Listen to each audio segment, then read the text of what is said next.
Hello, magandang umaga, magandang hapon sa inyong lahat. Tayo magluluto ngayon ng manok, kinisang manok na may gulay, halong patatas at gulay na spinach. Ngayon, hinahanda ko nag-slice na ako ng sibuyas, saka handa ko yung bawang. Ayan, nakahanda na yung bawang at saka yun.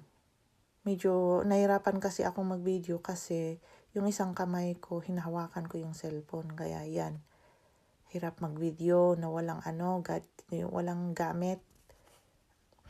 Saka itong cellphone ko, itong lumang cellphone, itong ginagamit ko pa rin. Kaya hirap ako. Yan, na-slice na yung sibuyas, yung bawang. Saka maglalagay tayo ng mantika sa kalan. Medyo madami-dami yung